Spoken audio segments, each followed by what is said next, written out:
अस्सलामुअलैकुम, welcome back to my channel lifestyle with Rooj में। आज की जो रेसिपी है वो है अरवी गोश्त की रेसिपी।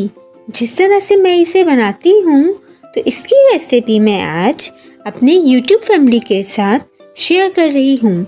चले आए बिना टाइम वेस्ट किए हुए हम अपनी रेसिपी की तरफ बढ़ते हैं। सबसे पहले मैंने इसके लिए एक तलहार मिर्च साबुत धनिया, हाफ टेबल स्पून जीरा, हाफ टी स्पून लेकर सबसे पहले हल्का सा ड्राई रोस्ट कर लिया, फिर इसको ग्राइंड कर लिया और फिर इसे फाइन पाउडर बना लिया। ये तकरीबन 1.5 टेबल स्पून के बराबर ये मसाला तैयार हो गया था। इसके साथ मैंने कुछ और मसाले लिए जिसमें नमक हाफ टी स्पून या टू टेस्ट, हल्दी हाफ टी स्पून, पिसी लाल मिर्च हाफ टी स्पून। आप पिसी लाल मिर्च को कम या ज़्यादा भी कर सकते हैं।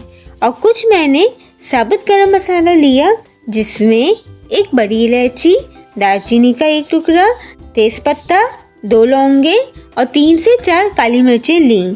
अब मैंने कढ़ाई में आधा कप के करीब तेल गरम करके इसमें एक बड़ी प्याज ब्लेंड करके शामिल कर दी और इसको भी फ्राई किया और इसे इतना फ्राई किया कि इसका कच्चापन भी निकल जाए और प्याज हल्की सी गोल्डन ब्राउन की तरफ जाने लगी तो मैंने इसमें साबुत गरम मसाला शामिल कर दिया और साथ में मैंने इसमें आधा किलो के करीब मिक्स गोश्त भी शामिल कर दिया।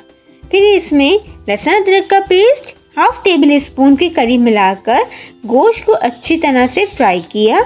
जब गोश्त अच्छी तरह से भुन गया तो फिर मैंने इसमें 2 टमाटर बड़े साइज के ब्लेंड करके शामिल कर लिए और साथ में सारे स्पाइसेस भी शामिल करके इसे हल्का सा मसाले को भूना और फिर 2 कप के करीब पानी डालकर गोश्त को कुक होने के लिए रख दिया।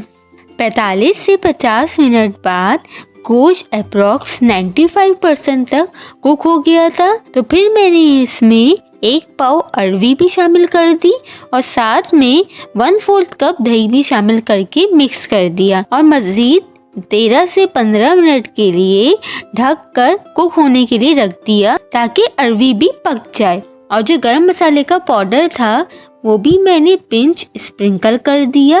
गर्मा गर्म अरवी गोश्त तैयार है।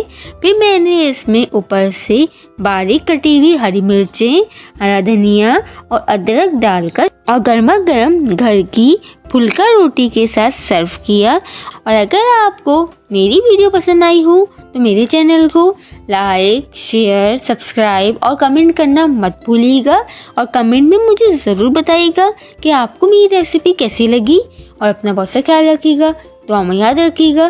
फिर मिलते हैं एक और नई रेसिपी के साथ। जब तक के लिए अल्लाह हाफिज़।